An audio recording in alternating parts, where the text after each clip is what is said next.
시작. 아브라함과 다윗의 자손 예수 그리스도의 계보라. 원래 오늘 이게 말씀은 1장 17절까지 본문으로 잡았다가 이거 다 읽으면 여러분께서 지루해하실까봐 한 절만 잡았습니다. 왜냐면 우리가 성경을 읽다 보면 족보 여기가 나오거든요. 근데 족보가 나오면 대부분 다 짜증냅니다. 읽기 시작하면서 뭐 이게 뭐야? 이거 왜 읽어야 돼? 이래서 처음 몇 구절 읽다가 중간에 다 건너뜁니다. 건너뛰고 맨 마지막에 읽고 그리고 이제 넘어가기도 하죠. 왜냐면 큰 의미가 없어요. 어떻게 보면. 그래서 막 족보를 왜 읽어야 돼? 이렇게 별로 우리 성도님들 족보를 좀 안 좋아하죠? 여러분도 어때요? 성경에 족보가 몇 군데가 나와요. 근데 여러분 자세히 읽나요? 처음부터 끝까지? 그런 분도 계시겠지만 대부분 읽다가 그렇게 다 건너뜁니다. 왜 그 타이밍에 족보가 들어가 있지? 이걸 보시면 됩니다. 이걸 보시면 돼요. 그런 시각으로 여러분이 성경 읽다 보면 참 성경 읽는 게 참 유용한 성경 읽기가 될 것 같아요. 새로운 눈도 열어주고 그렇습니다. 왜 족보가 들어갔을까요? 성경 안에. 성경 안에 족보가 왜 들어가 있을까? 영적인 의미가 있습니다. 이걸 우리가 이 시간 꼭 메시지로 잡으셔야 되는데, 제가 단계적으로 성경의 족보를 좀 알려드릴 테니까 여러분께서 이제 읽다가 제가 이렇게 말씀 주면 이것 때문에 들어갔어요 라고 얘기하면 제가 선물을 드릴게요. 근데 처음에 마치기 힘들 것 같은데 좀 집중을 하면 마칠 수도 있을 것 같아요. 성경에 족보가 왜 들어갔지? 라고만 대답을 해주시면 됩니다. 이게 왜 들어갔을까? 이 족보가.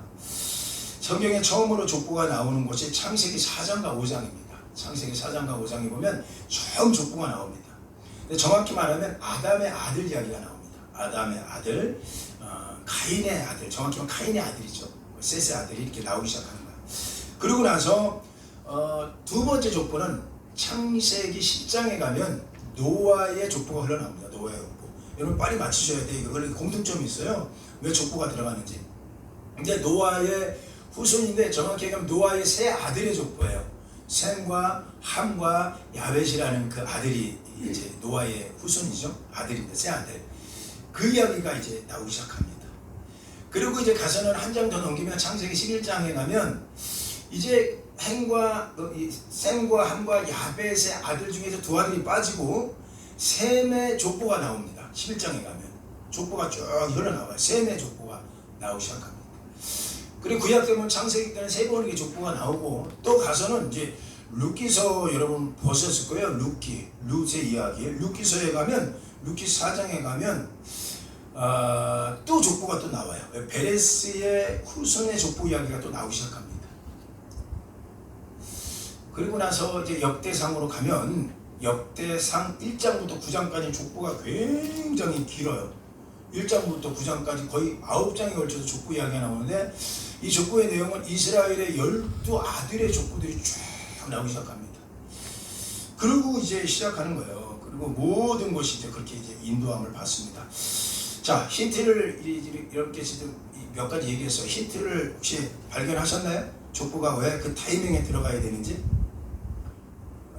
모르시겠어요? 그 타이밍? 아직 모르겠어요? 그러면 제가 좀 더 한 단계를 좀 높여서 여러분께 설명 좀 드려볼게요.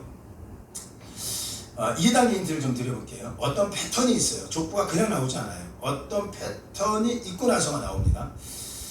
자, 첫 번째 한번 더 살펴볼게요. 창세기 4장과 5장은 특별히 가인과 셋의 그런 후예들, 그 아들, 딸들의 이야기가 나오는데, 자, 패턴을 보세요. 족보가 언제 왜 성경에 언급됐는지 패턴을 발견하셔야 돼요. 그래서 여러분 나중에 성경 읽을 때 굉장히 유익합니다. 자, 하나님이 금하신 선악을 알게 하는 열매를 따먹었어요. 그들이 열매를 먹고 그 나무 열매를 아담과 하와가 먹고 하나님의 심판을 받습니다. 하나님의 심판을 받아요. 그리고 아담과 하와가 에덴에서 쫓겨납니다. 하나님이 이제 징벌을 하는 거예요. 이 저주한 거예요. 진노하셨어요. 그리고 나서 이 족보가 나옵니다. 족보가 나와요.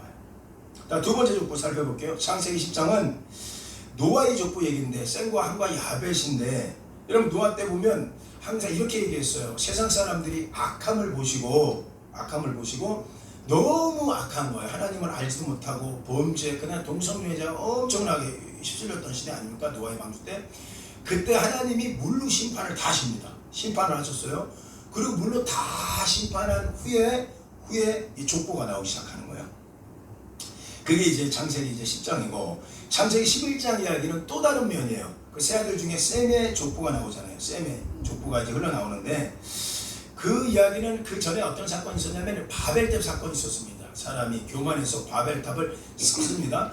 근데 하나님께서 이 바벨탑을 보고 악함을 봤다고 얘기하는 거예요. 이 사람들이 생각이 악함을 보고, 그러고 나서 바벨탑을 흩습니다. 그 사람들은 온 주변에 흩틀고 언어를 흩틀고 언어를 흩틀어요. 그냥 두세요. 그 선풍기 그냥 그냥 두셔도 돼.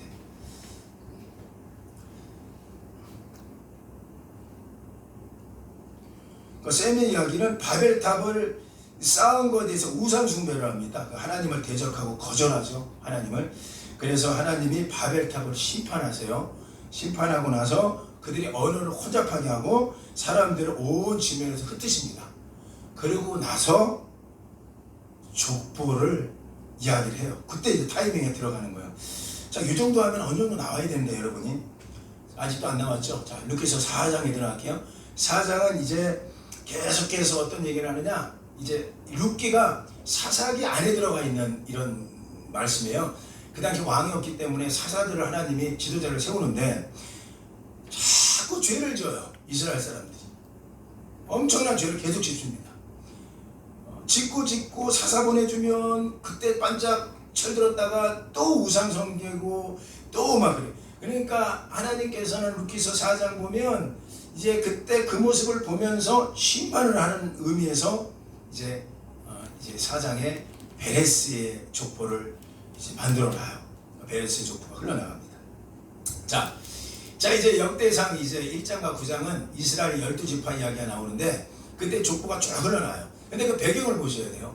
하나님과 이스라엘이 언약 관계를 맺었죠. 근데 언약 관계를 깨버린 게 이스라엘이에요. 우상 숭배하고 다른 신을 찾고, 하나님께서는 참다가 심판을 합니다. 그들을 진노하고 저주합니다.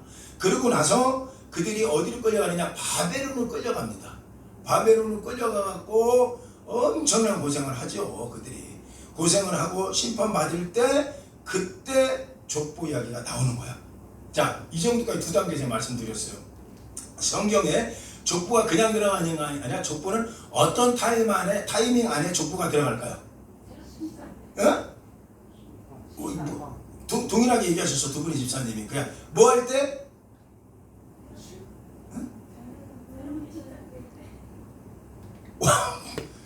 와, 집사님 그건 내가 세 번째 힌트를 줘야 될 부분이었는데,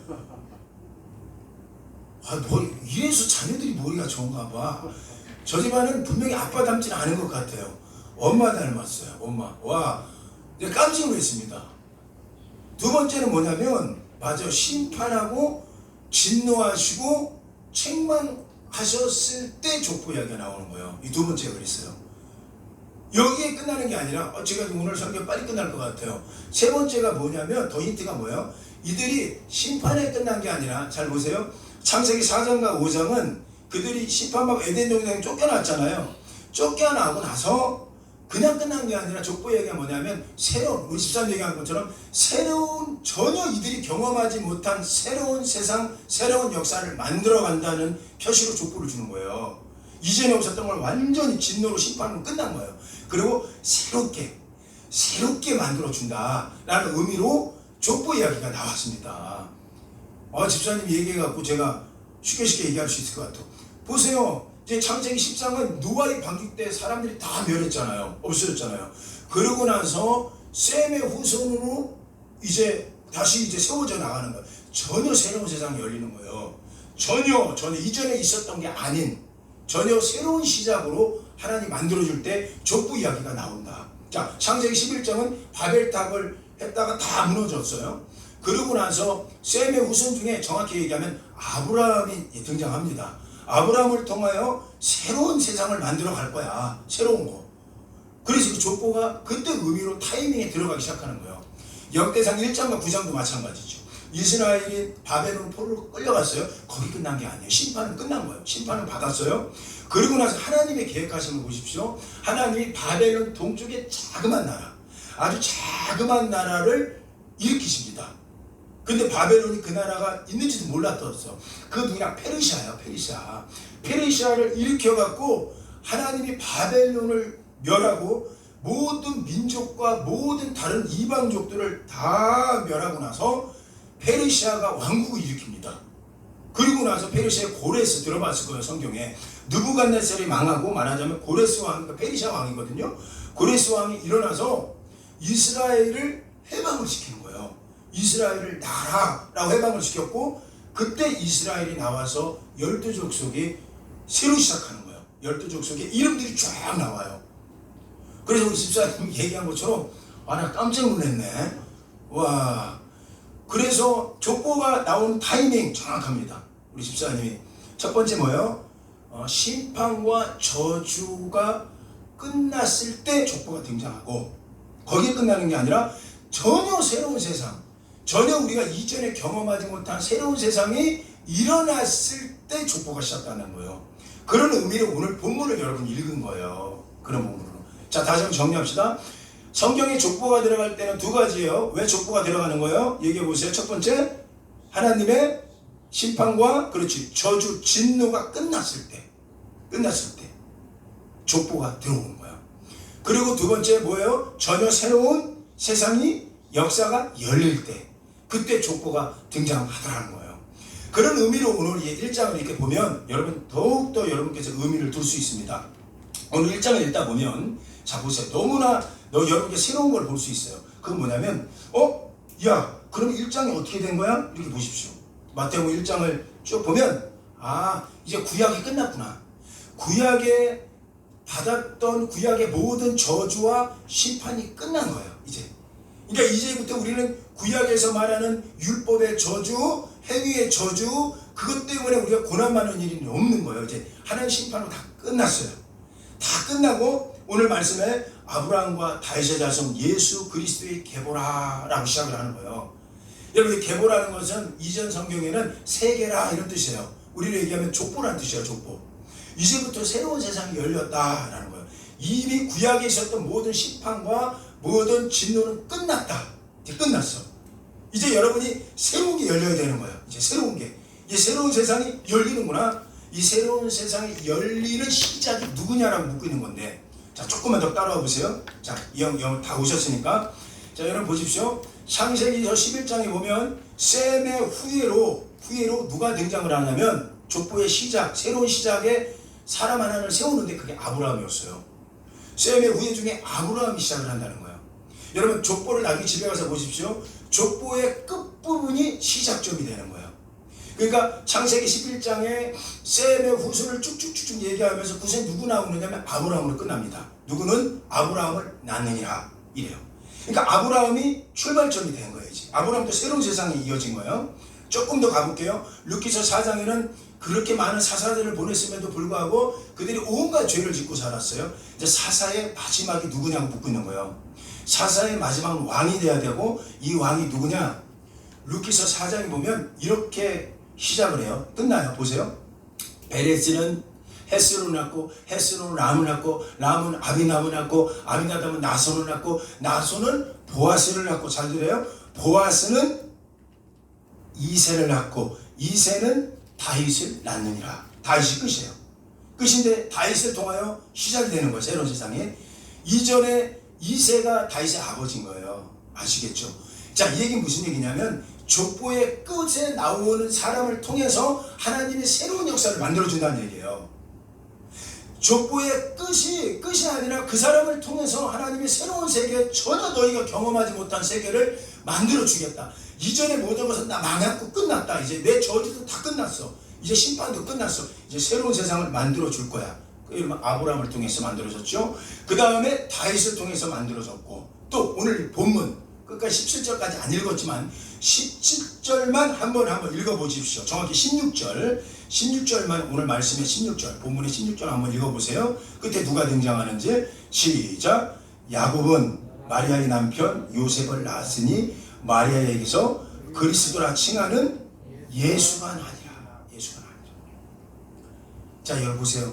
이게 끝에 아브라함과 다윗과 예수, 이분들이 끝이 아니라 시작이 되는 거예요. 시작이 되는 거예요. 자, 그렇다면 이 내용을 가지고 우리가 살펴봤어요. 아, 그렇구나. 이제 구약의 모든 저주와 심판과 하나님 진노는 끝났구나. 이제 마태복음 있는 사람들은 그렇게 보셔야 돼요. 그리고 마태복음 1장에는 예수 그리스도의 오심이 시작되는 거예요. 오심이. 그런데 이분은 이 오심은 전혀 우리가 경험하지 못한 분이라는 거야. 이전에 있었던 거하고 다른 거예요. 자, 근데 여기서 우리가 조금 더 깊게 들어가 봅시다. 이 족보를 통해서 한 분 예수 그리스도, 이전에는 다윗, 이전에는 아브라함, 그리고 새 시대가 펼쳐졌는데 이때 이런 과정들이 하나님이 계획하셨겠죠. 그런데 이것이 즉흥적이었을까? 이거 보셔야 되는 거예요. 즉흥적이었을까? 순간 감정에 의해서 이렇게 만들었을까? 그게 아닙니다. 오늘 이렇게 본문을 읽었지만 아브라함과 다윗의 자손 예수 그리스도라고 할 때 아브라함과 그 당시요, 지금 2000년 전이에요. 2000년 전에 그 예수님과 아브라함 사이에는요 2000년이라는 세월이 흘렀어요.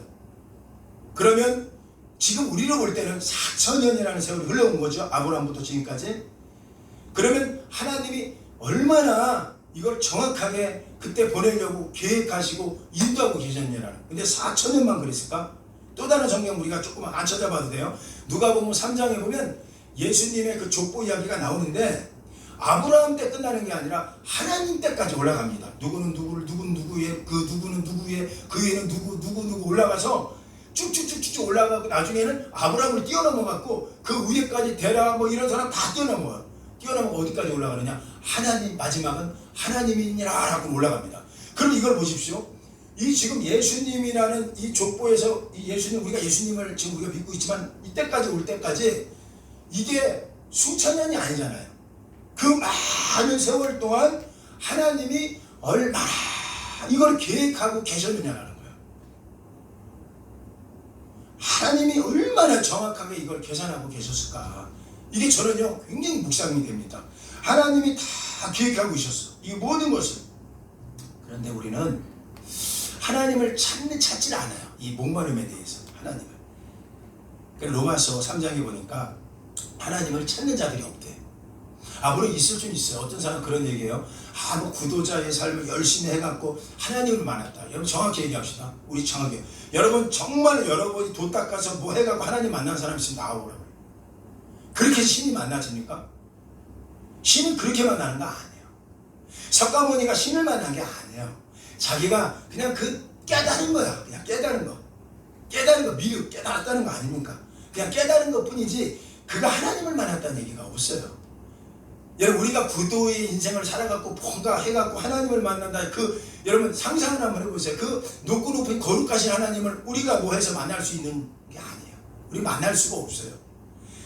그래서 하나님께서 우리에게 보내주신 게 이 족보 이야기예요.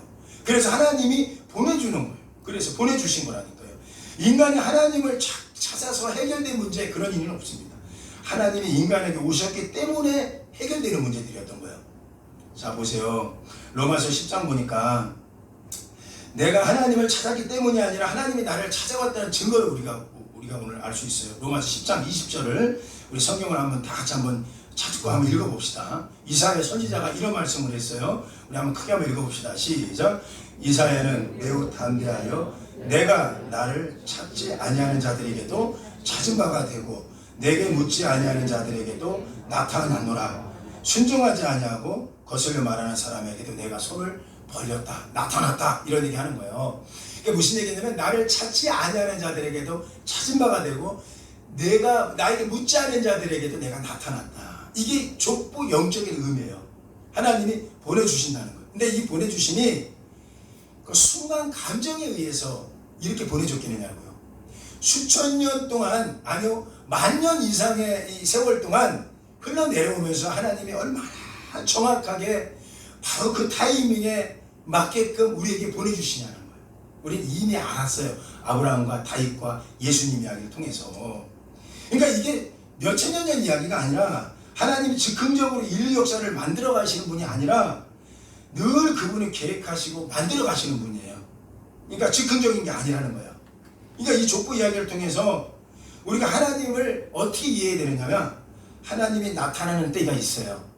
이때는 가장 안전하고 가장 정확한 때 이분이 나타난다는 거예요. 그러니까 우리가 염려스러운 거는 우리가 현재 고통의 문제가 있고 우리가 이 정말 소망의 문제, 소원의 문제를 갖고 조급해하지 말라는 거예요.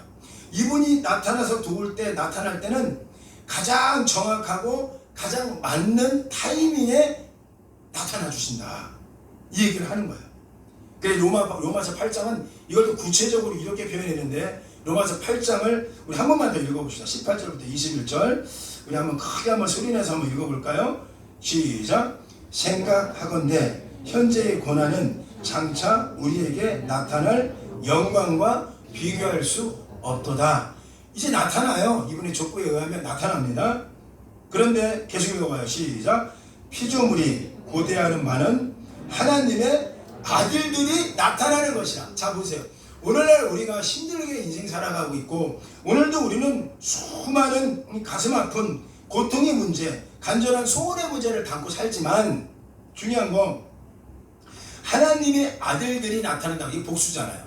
이거 하나님의 아들들은 뭐를 얘기하느냐? 우리가 족보 이야기에서 봤던 다윗, 아브라함, 예수님을 얘기할 수 있는 거예요.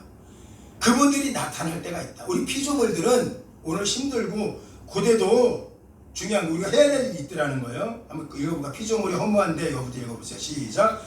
피조물이 허무한데 굴복하는 것이 자기 뜻이 아니오 오직 굴복하게 하시는 이로 말미암아 그 바라는 것은 피조물도 썩어짐의 종으로 한 데서 있지 말고, 계속 읽어봐요. 시작.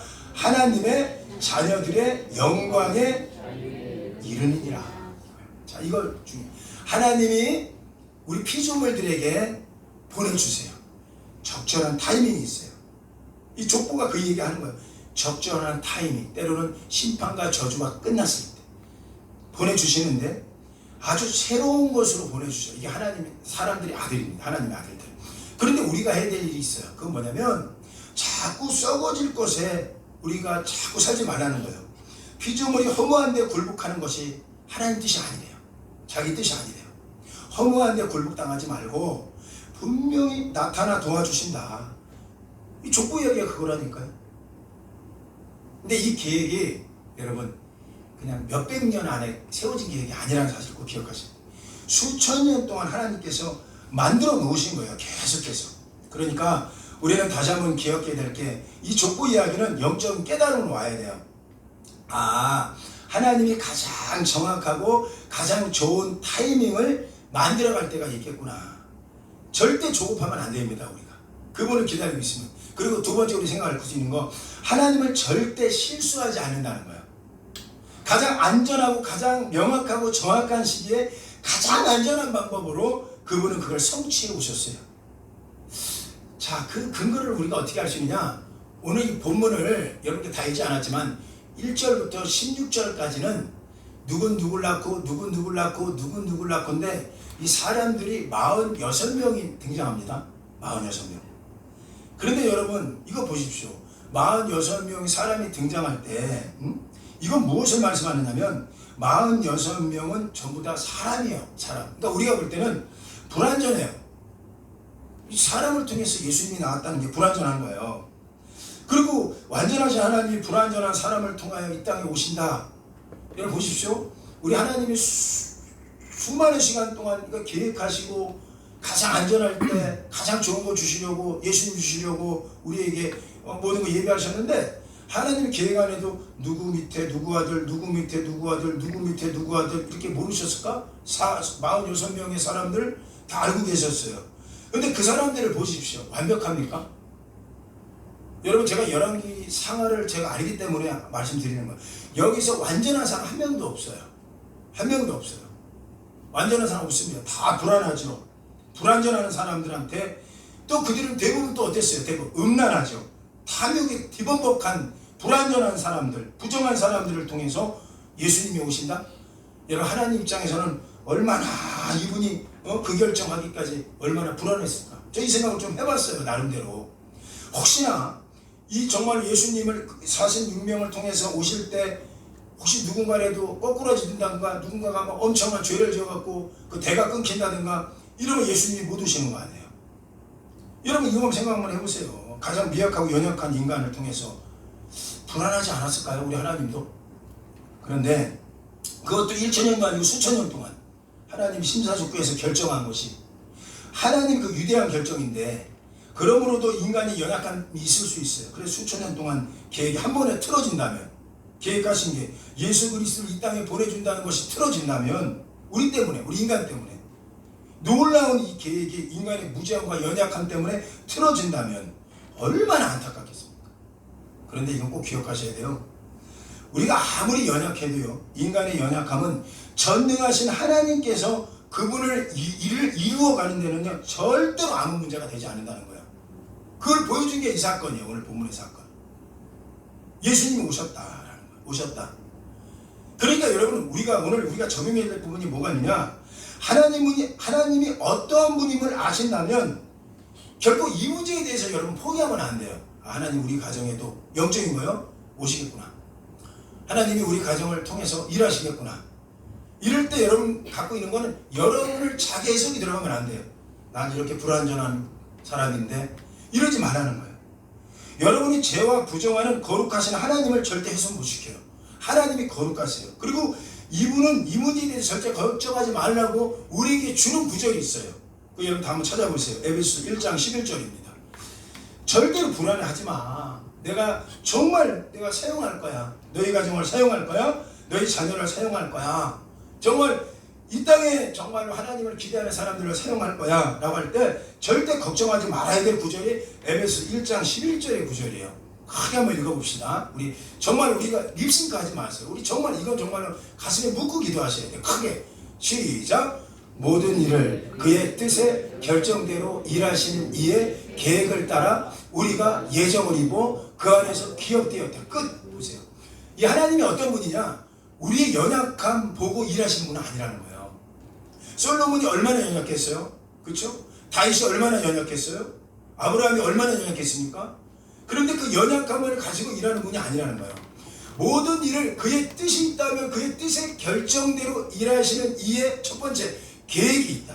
그래서 반드시 두 번째, 우리는 예정을 입었다. 세 번째, 우리는 반드시 그 앞에서 기업이 되었다라는 거예요.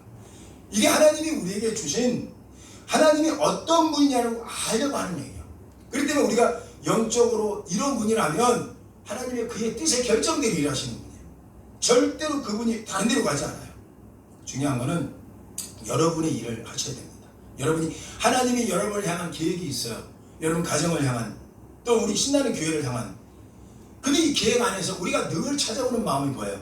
나는 안 돼. 이런 거예요. 자꾸 여러분을 해석해요. 자기 이해를 하려고 하는 거예요. 여러분, 자기 이해를 하면 안 돼요. 나는 안 돼. 하나님 말씀하잖아요. 하나님이 결정한 그 일에 대해서 어떤 문제가 안 된대요. 우리의 그 모습들은, 우리의 그 불완전함, 우리의 연약함은 하나님의 일을 만들어가는 데 있어서 절대로 어떤 문제가 되지 않아. 여러분, 나를 되돌아보게 하는 것은 마귀의 근성이에요. 나는 이런 사람이에요 하는 것부터 마귀 근성이라고요. 마귀는 여러분을 쳐다보게 만들어요. 근데 하나님은 절대로 그렇지 않는다는 거예요. 우리 이 시간은 우리의 연약함 때문에 안 된다는 의식에서 자유로워져야 됩니다. 하나님을 할 수 있는데 우리 가정 무엇 때문에 안 돼? 이런 게 있어요.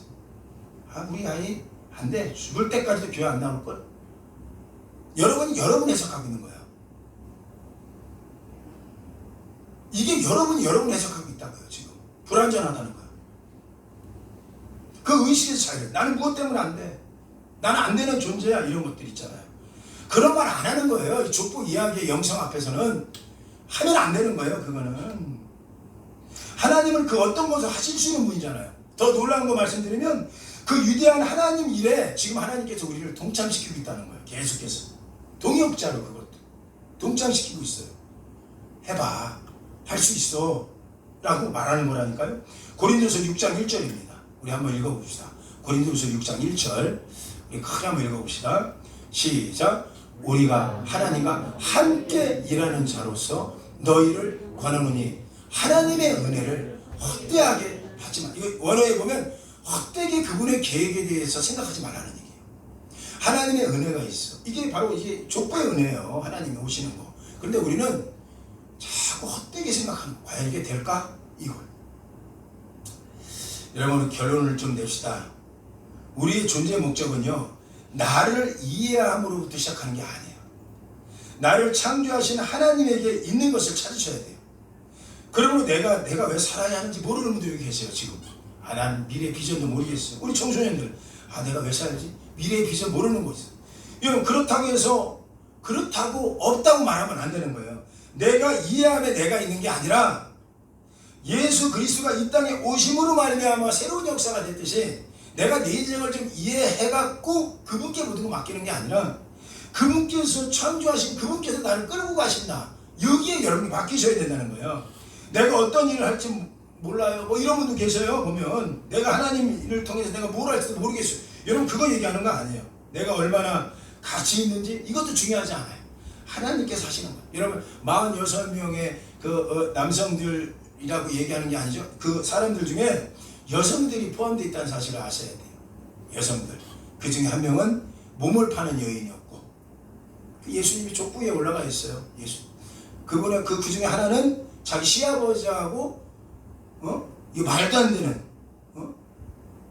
삼류 잡지에서 나올 법한 이거 일본 문화들에서 나올 법한 이런 게 지금 등장을 하는 거예요. 여러분, 하나님이 굉장히 불안하셨겠네요. 아니라는 거예요. 하나님께서 그런 사람을 통해서도 예수님이 이 땅을 보내주시는 거예요. 이 땅에. 그러니까 여러분, 우리한테 해주는 얘기가 뭐냐?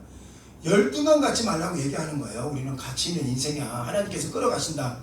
열등감 갖지 말라고 얘기하는 거예요. 영적인 깨달음이에요. 이거 여러분 꼭 갖고 사셔야 돼요. 자꾸 여러분을 자꾸 쳐다보려고 하면 안 된다니까요. 이제 우리 본문을 통해서 우리에게 하시는 말씀이 끝났어. 이제 구약의 모든 건 저주는 끝났어. 이제 심판도 끝났어. 이제 전혀 다른 세상이 열렸어. 그분이 예수야. 그분을 통해서 역사는 이제 만들어 가는 거야. 함께 만들어 가는 거야 라고 얘기할 때 여러분이 하지 말아야 될 거, 절대로 여러분을 보지 말아요. 자기 이해를 하지 마세요. 나를 이해한다고 될 부분 아니에요. 하나님의 뜻의 결정이 있기 때문에 그분이 만들어 가신다 생각하시고, 오늘도 그 불안함에서 다시 자유함으로 일어서기를 예수님의 이름으로 축원합니다. 아멘. 우리 다 자리에서 일어납시다.